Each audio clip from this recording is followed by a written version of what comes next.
छत्रपती शिवाजी महाराजांचे पुत्र म्हणजे छत्रपती संभाजी महाराज असताना ह्या पण बाजूने मोगल मराठ्यांचे चालून होते आणि यांना थोपवण्यासाठी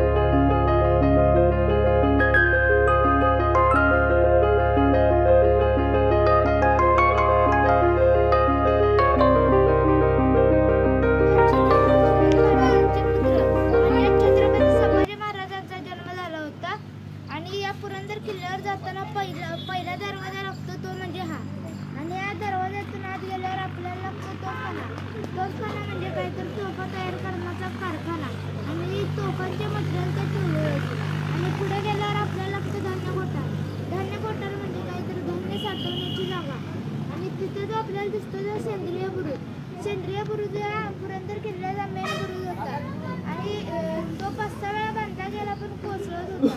मग छत्रपती शिवाजी महाराजांनी काय केलं एका ज्योतिषाला विचारलं मग तो ज्योतिषी म्हणाला त्या सेंद्रिय बुरुजाच्या खाली 1 टन किलो सोने पुरा मग तुमचा तो बुरुज उभा राहील. मग त्या सेंद्रिय बुरुज बांधताना असं सांगण्यात आलं की बाबा इथं नळ बरी पाहिजे आणि केवळ दोघांचं एक स्त्री आणि एक पुरुष असतात. तिथल्या एका महाराजांचे विश्वासू जकऱ्याने आपली सून आणि आपला मुलगा त्यांचा नळबरी दिला तिथे आणि त्याच्यानंतर हा सेंद्रिय बुरुज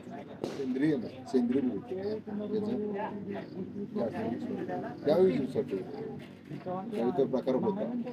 हो पण ते महाराजांनी बांधलेला नाही तो हा बुरुज महाराजांच्या काळात बांधलेला बहामनी काळापासून हा किल्ला बांधला महाराजांच्या काळातला बळी त्याच्या आधीचा 1400च्या आसपासचा ते इतिहास आहे.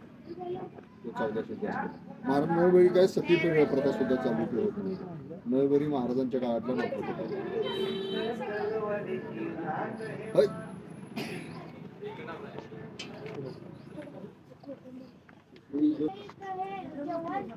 पुरंदर बांधला गेला होता त्यानंतर ते हे पहिलेच युद्ध होते आणि यात महाराजांचे विश्वासू म्हणजेच मुरारबाजी देशपांडे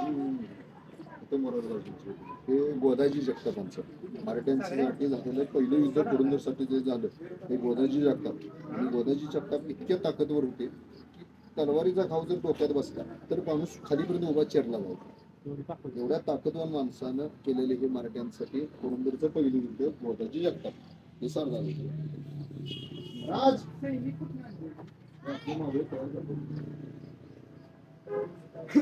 आपल्या काय सुरू होते सगळे इकडे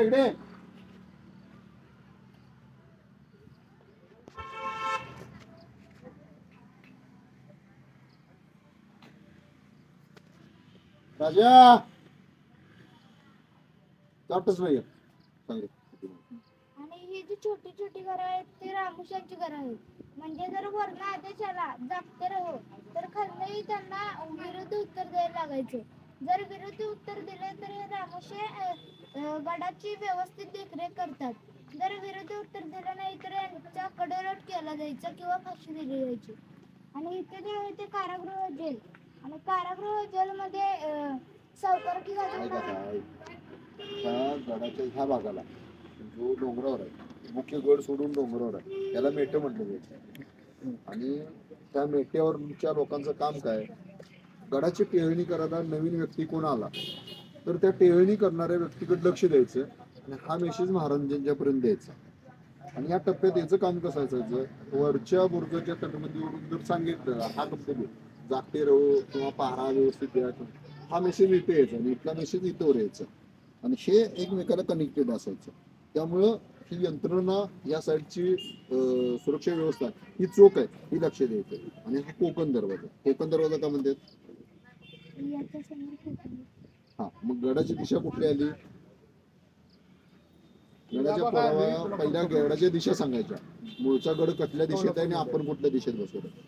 गड हा ओरिजिनल पूर्व पश्चिम, आपण बसवला दक्षिण आणि ही बाजू पश्चिमी गेट आहे. त्यामुळे ही पश्चिमेकडे उतरणारा कोकण दरवाजा किंवा कोकण कडा, कोकण दरवाजा हा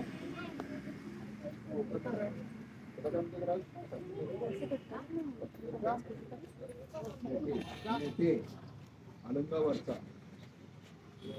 कबरेच्या वरची घर आहे ती अलंगा आणि डोंगराच्या भाऊवर पसरलेली ही मेटे म्हणून त्यांना. तो कोकण कडा गडाच्या सगळ्यात कमी उंचीचा भाग होता, तरी सुद्धा यावरून कडे लोट करण्याची शिक्षा. बाकीचं बघितलं तर अगदी अगदी बाजू आत गेली आणि कडा बाहेर आलेला, यावरून कडे लोट करायचा. जे कैदी असायचे ते ह्या शेवटच्या घरात म्हणजे जे कचेरी त्या कचेरीमध्ये डांबू ठेवायची. त्यांना शिक्षेची अंमलबजावणी करण्यासाठी त्या कोकण कड्यावरून त्या बुर्जावरून खाली टाकून देत होते.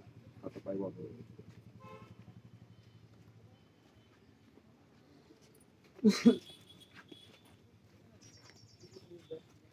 मराठ्यांच्यावर युद्ध झालं म्हणजे पुरंदर घेणं इतकं सोपं नव्हतं आणि मराठ्यांच्याकडं सैन्य कमी होतं. त्यामुळे मुघलांनी काय केलं, चारी बाजून आक्रमण केलं आणि चारी बाजून आक्रमण करत असताना ह्या पण बाजूनं मोगल मराठ्यांच्यावर चालून आणते आणि यांना थोपवण्यासाठी बरेच मराठी सरदार या साईडनं खाली उतरलेले होते. पण खाली उतरून त्यांची अवस्था बरेच हे झाली आणि ह्यात मराठी सैन्य मारले गेले भरपूर. आणि मराठी सैन्य शिवाजी महाराज आपल्या सैन्याविरुद्ध प्रति इतका आदरभाव ठेवत होते. कुठल्याही सैन्याची डेड बॉडी हे त्यांच्या शत्रू मुलकाच्या ताब्यात ठेवत नव्हते. तर ती कशा पद्धतीने आपल्याकडे आणता येईल आणि त्याचे अंत्यसंस्कार कसे व्यवस्थित करता येते त्यासाठी प्रयत्न करत होते.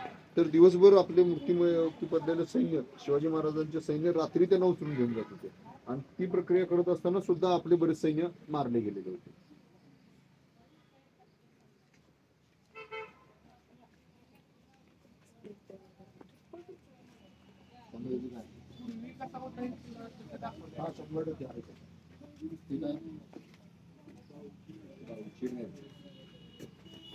शिवाजी महाराजांच्या काळात एक पद्धत होती की बाबा गडाला ज्या मेटे आहेत किंवा वेगवेगळ्या बाजू आहेत त्या बाजूचा कारभार तिथल्या सरदारांना लागायचा. प्रत्येक म्हणजे गडाचा किल्लेदार आहे आणि प्रत्येक बाजूला साठी एक तिथला सरदार नेमून देतो.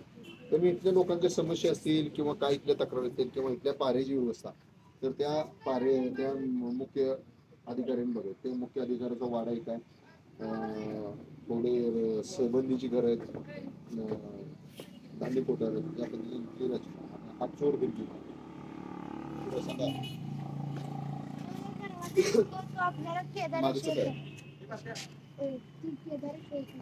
तो दरवाजा दिसतो तो आपल्याला केदारेश्वर दरवाजा. त्या दरवाजातून आत गेल्यावर आपल्याला केदारेश्वरचं मंदिर लागतं.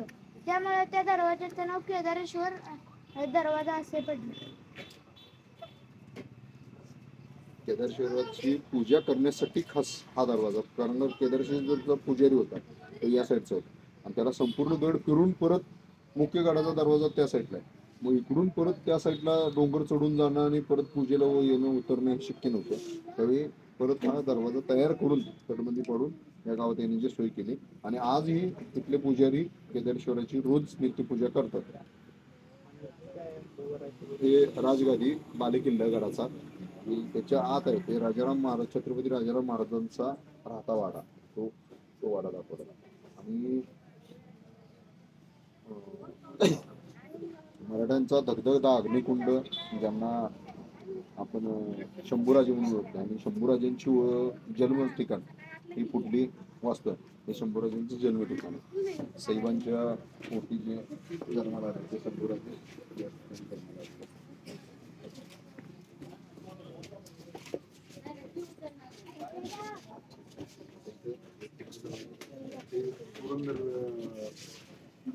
पुरंदर माची. आता मेन एंट्रीच्या त्या गेट मधून जर आत गेला तर तिथून इकडे पुढे आपल्याला एंट्री नाही. मिलिटरीने सगळं बंद केलं. आत गेला की डायरेक्ट फक्त केदारेश्वरापर्यंत जाऊ शकतो. त्या डोंगरावर सुद्धा आपल्याला जायला नॉट फॉर सिव्हिलियन बोर्ड लावलेला. फक्त केदारेश्वरपर्यंत जायचं, तिथं दर्शन घ्यायचं आणि परत खाली उतरायचं. बाकी कुठेही आपण किल्ल्यावर काय तर बोलू जाते.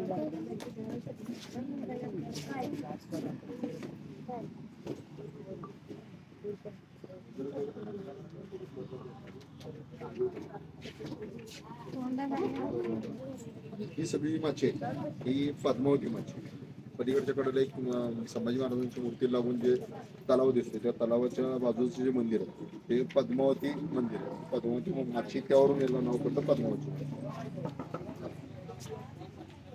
गडावर अनेक शंकराचे मंदिर आहेत त्यापैकी इथं बरीच शंकराची मंदिर आपण दाखवलेली आहेत. काय नाव ते मंदिराचं? हा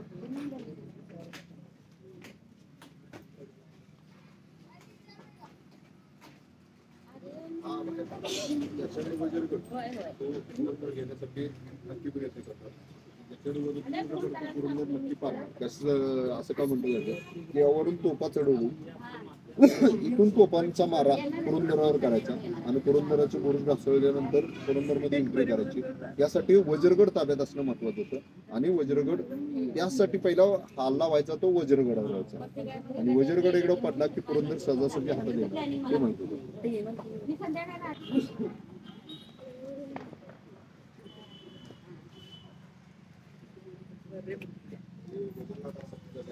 सातशे मावळी विरुद्ध 3,000 मोगल विरुद्ध 700 मराठे असं झालेलं युद्ध होतं.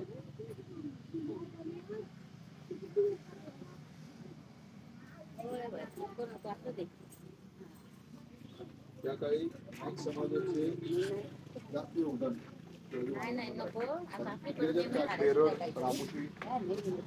लोकांचे.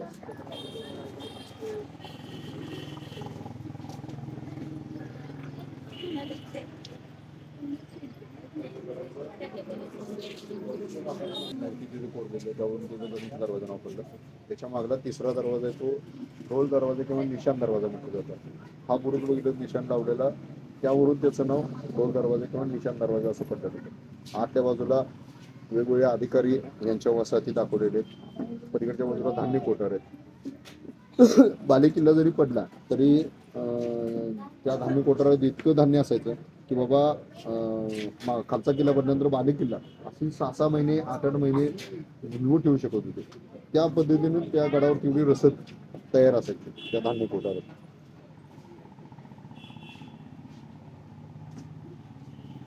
हे जे युद्ध आहे ते इतिहासातील सगळ्यात मोठं युद्ध म्हणजे आपल्यासाठी जिथं महाराजांनी 2 पावलं मागं घेतली आणि ते युद्ध इथं दाखवले. मोरारबाजी देशपांडे आणि जो मिर्झा राजा जयसिंग होता दिलेर खानासोबत स्वराज्यावर चालून होता ते मिर्झा राजा जयसिंगाचं युद्ध इथं दाखवले.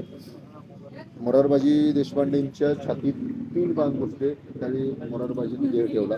कारण का मिर्झा समोरनं आलेला जो दिलेर खान होता हत्तीवर होता आणि हत्तीवरून असल्यामुळं मिर्झा आपल्या मोरारबाजी देशपांडेंच्यावर तो सहज बाण चालवू शकत होता आणि त्यावेळी 3 बाण लागले असताना सुद्धा मोरारबाजीने या ठिकाणी शेकडो मुघल कापले होते आणि मग आपला देह ठेवलेला होता. ते युद्ध आपण इथं दाखवलेलं आहे.